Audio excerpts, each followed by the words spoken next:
विद्येश्वर संहिता 12वां अध्याय। ओम नमः शिवाय। श्री शिवाय नमस्तुभ्यं। मोक्षदायक पुण्य क्षेत्रों का वर्णन। सूत जी बोले, हे विद्वान और बुद्धिमान महर्षियों, मैं मोक्ष देने वाले शिव क्षेत्रों का वर्णन कर रहा हूँ। पर्वत, वन और काननी सहित इस पृथ्वी का विस्तार 50 करोड़ योजन है।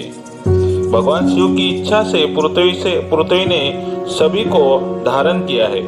भगवान शिव ने भूतल पर विभिन्न स्थानों पर वहां के प्राणियों को मोक्ष देने के लिए शिव क्षेत्र का निर्माण किया है। कुछ क्षेत्रों को देवताओं और ऋषियों ने अपना निवास स्थान बनाया है, इसलिए उसमें तीर्थत्व प्रकट हो गया है। बहुत से तीर्थ ऐसे हैं जो स्वयं प्रकट हुए हैं।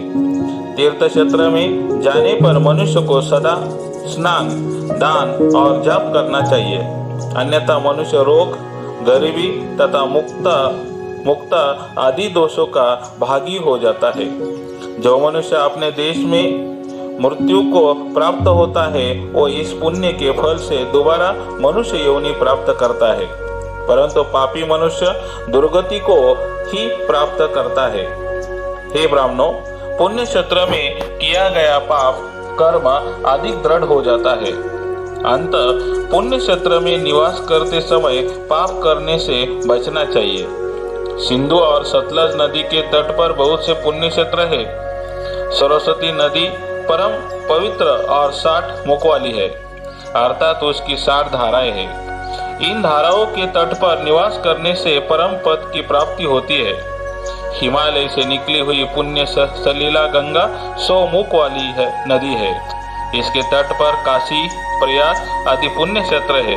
मकर राशि में सूर्य होने पर गंगा की तटभूमि अधिक प्रशस्त एवं पुण्यदायक हो जाती है। सोनप्रद नदी की 10 धाराएं हैं। बृहस्पति के मकर राशि में आने पर यह अत्यंत पवित्र तथा अभिष्ट फल देने वाली है। इस समय यहाँ स्नान और उपवास करने से विनायक पद की प्राप्ति होती है। पुण्य सलीला महानदी नर्मदा की 24 मुख है। इसमें स्नान करके तट पर निवास करने से मनुष्य को वैष्णव पद की प्राप्ति होती है। तमसा के 12 तथा रेवा के 10 मुख है। परम पुण्यमयी गोदावरी के 21 मुख है। यह ब्रह्महत्या तथा गोद पाप का नाश करने वाली यह रुद्र लोक देने वाली है। कृष्णवेणी नदी समस्त पापों का नाश करने वाली है। इसके 18 मुख है तथा ये विष्णु लोक प्रदान करने वाली है। तुंगभद्रा 10 मुखी है। यह ब्रह्मलोक देने वाली है।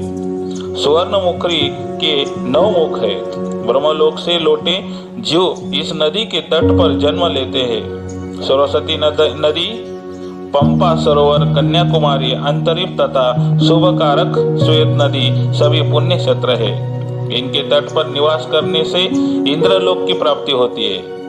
महानदी कावेरी परम पुण्यमयी है। इसमें 27 मुख है। यह संपूर्ण अभिष्ट वस्तुओं को देने वाली है। इसके तट ब्रह्मा विष्णु का पद देने वाले हैं।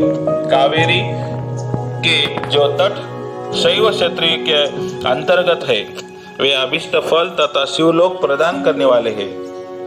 नैमिषारण्य तथा बद्रिकाश्रम में सूर्य और बृहस्पति के मेष राशि में आने पर स्नान और पूजन करने से ब्रह्मलोक की प्राप्ति होती है। सिंह और कर्क राशि में सूर्य संक्रांति होने पर सिंधु नदी के किया स्नान तथा केदार तीर्थ के जल का पान एवं स्नान ज्ञानदायक माना जाता है।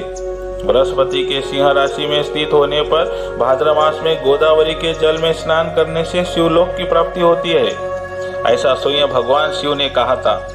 सूर्य और बृहस्पति के कन्या राशि में स्थित होने पर यमुना और सोनभद्र में स्नान से धर्मराज और गणेश लोक महान भोग का प्राप्ति होती है, ऐसी महर्षियों की मान्यता है। सूर्य और बृहस्पति के तुला राशि में होने पर कावेरी नदी में स्नान करने से भगवान विष्णु के वचन की महिमा से अभिष्ट फल प्राप्ति होती है। मार्गशीर्ष माह में सूर्य और बृहस्पति के वृश्चिक राशि में आने पर नर्मदा में स्नान करने से विष्णु पद की प्राप्ति होती है। सूर्य और बृहस्पति के धनु राशि में होने पर सुवर्ण मुखरी नदी में किया स्नान शिवलोक प्रदान करने वाला है। मकर राशि में सूर्य और बृहस्पति के माघ मास में होने पर गंगा जी में किया गया स्नान शिवलोक प्रदान कराने वाला है। शिवलोक के पश्चात ब्रह्मा और विष्णु के स्थानों में सुख भोग कर अंत में मनुष्य को ज्ञान की प्राप्ति होती है। माघ मास में सूर्य के कुंभ राशि में होने पर फाल्गुन मास में गंगा तट पर क्रिया श्राद्ध पिंडदान अथवा तिलोदक दान पिता और नाना दोनों कुलों के पितरों की अनेक पीढ़ियों का उद्धार करने वाला है। गंगा व कावेरी नदी का आश्रय लेकर तीर्थवास करने से पाप का नाश हो जाता है। ताम्रपर्णी और वेगवती नदियों ब्रह्मलोक की प्राप्ति रूप फल देने वाली है। इनके तट पर स्वर्गदायक क्षेत्र है। इन नदियों के मध्य में बहुत से पुण्य क्षेत्र है।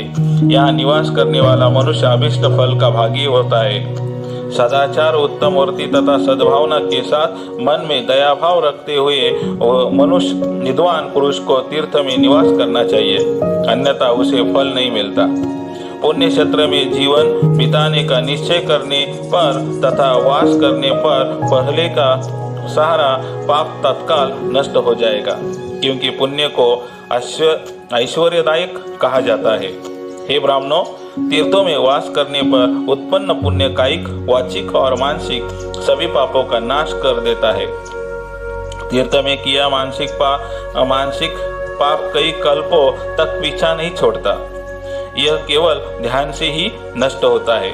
वाचिक पाप जाप से तथा कायिक पाप शरीर को सुखाने जैसे कठोर तप से नष्ट होता है। अंत सुख चाहने वाले पुरुष को देवताओं की पूजा करते हुए और ब्राह्मणों को दान देते हुए पाप से बचकर तीर्थ में निवास करना चाहिए।